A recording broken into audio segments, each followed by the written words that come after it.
அடுத்ததாக வடமராட்சி வடக்கு கடத்தொழிலாளர் கூட்டுறவு சங்க சமாசங்களின் உபதலைவர் வர்ணகுலசிங்கம் அவர்களை ஈகச்சுடரேற்றுமாறு அழைக்கிறேன். அடுத்ததாக பருத்தித்துறை வர்த்தகர் சங்கத்தினுடைய செயலாளர்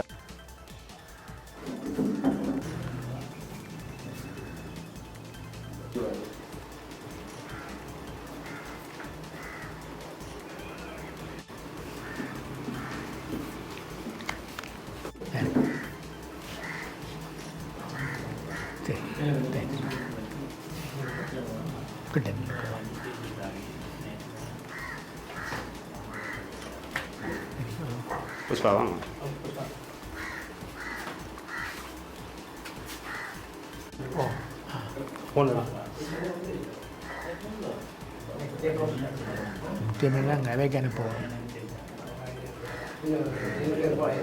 இன்றைக்கு யாழ் வடமராட்சி ஊடக மையத்திலே இந்த 89ஆம் ஆண்டு வல்வெட்டித்துறையிலே நடந்த படுகொலைகள் சம்பந்தமான ஆவணப்படுத்தப்பட்ட விவரங்கள்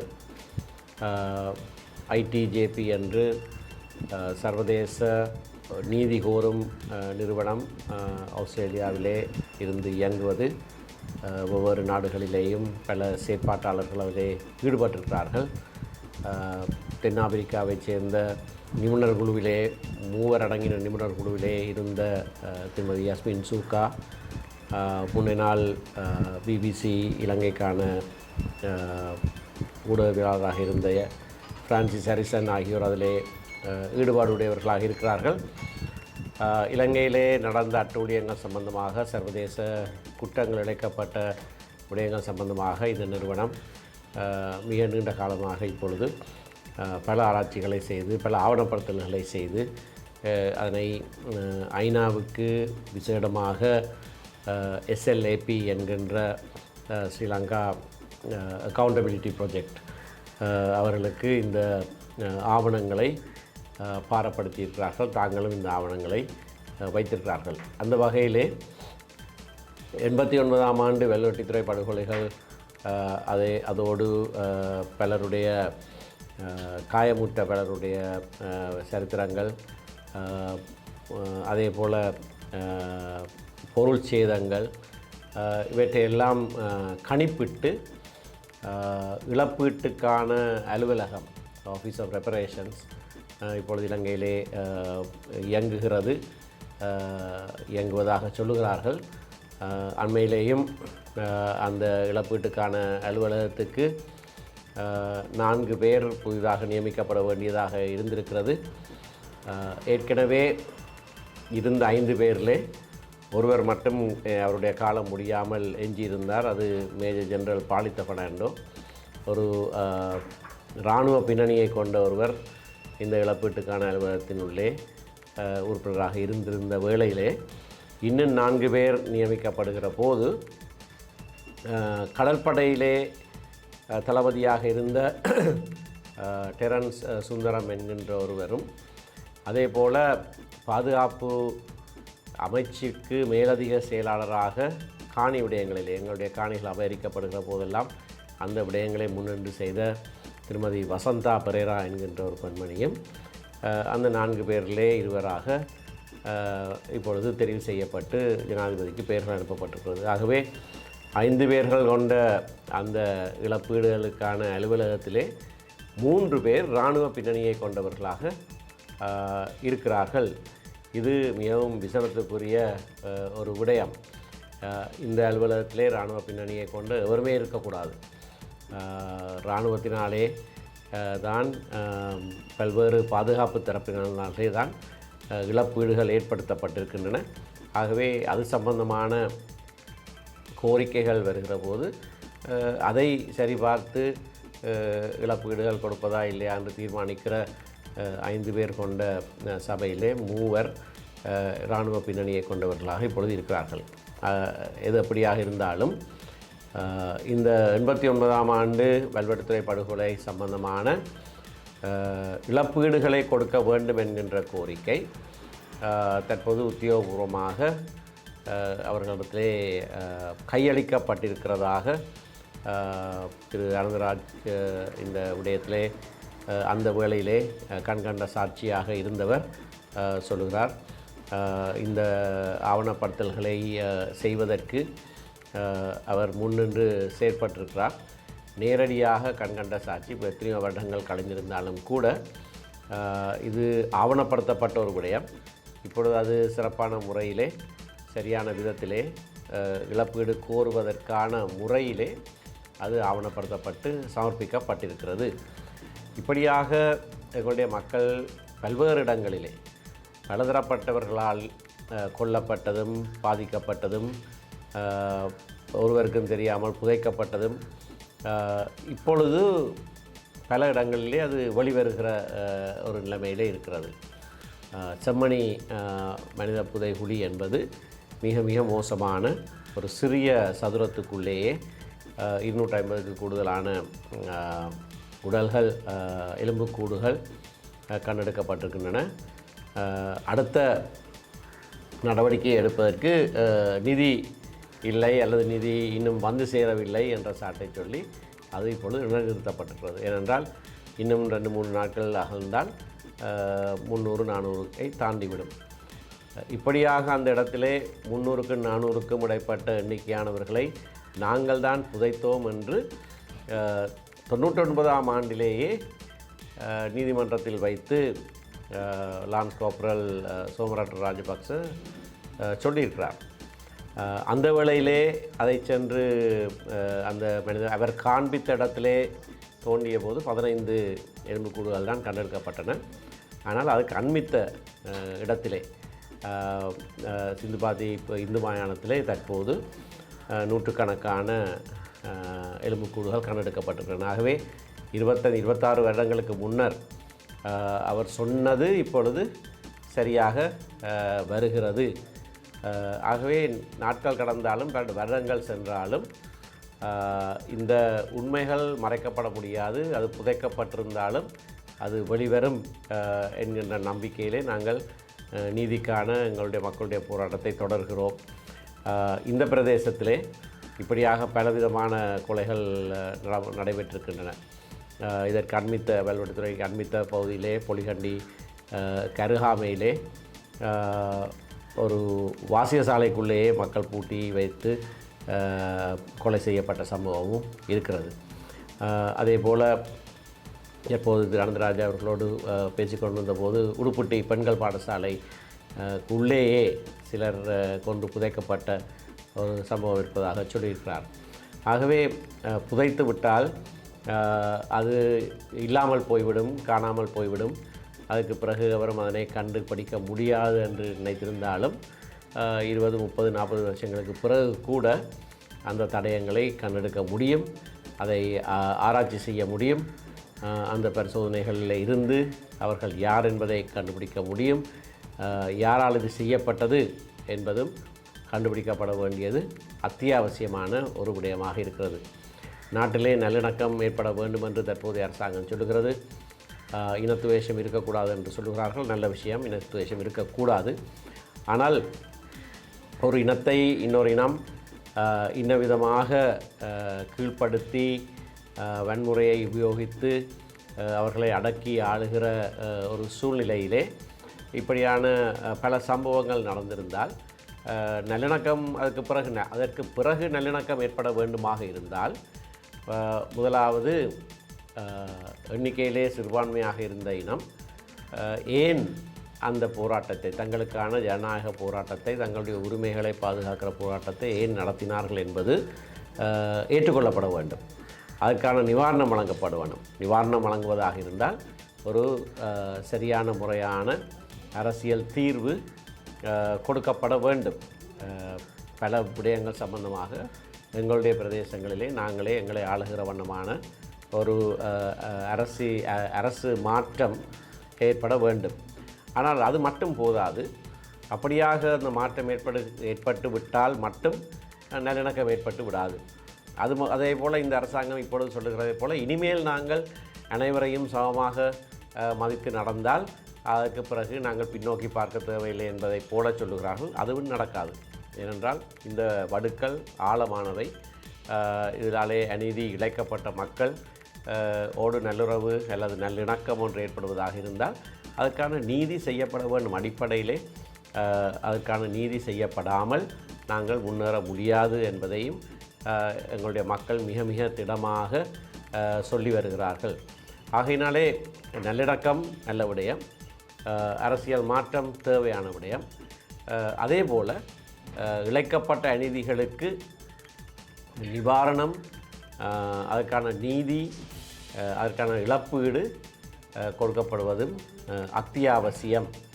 ஆகையினாலே இன்றைக்கு இந்த 89ஆம் ஆண்டு கல்வெட்டுத்துறை படுகொலை சம்பந்தமான ஆவணப்படுத்தலும் இழப்பீட்டுக்கான அலுவலகத்துக்கு அதனை சமர்ப்பித்த விடயத்தை வெளிப்படுத்துகிற இந்த நிகழ்விலே இது போன்ற எல்லா விடயங்களையும் நாங்கள் ஆவணப்படுத்தி வெளிப்படுத்த வேண்டியது அத்தியாவசியம் என்பதை நான் வலியுறுத்த விரும்புகிறேன்.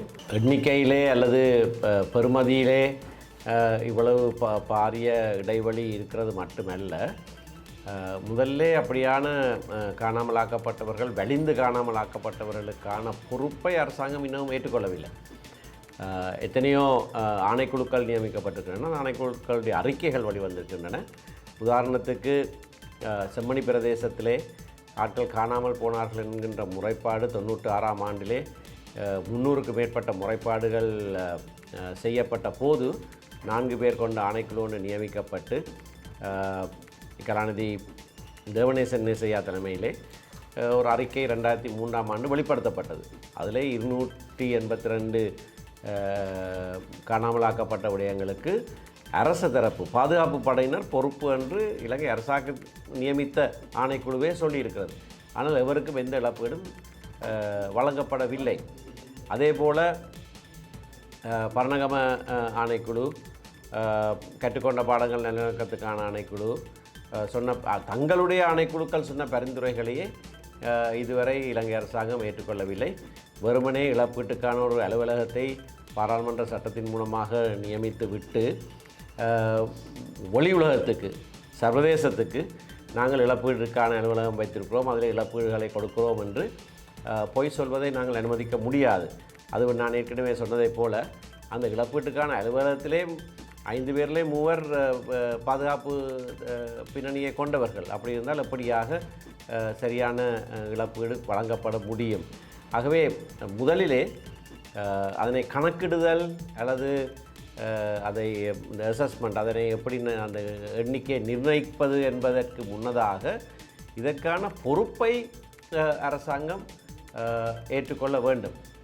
வெலிக்கடை சிறைச்சாலை படுகொலைகளுக்கு பிறகு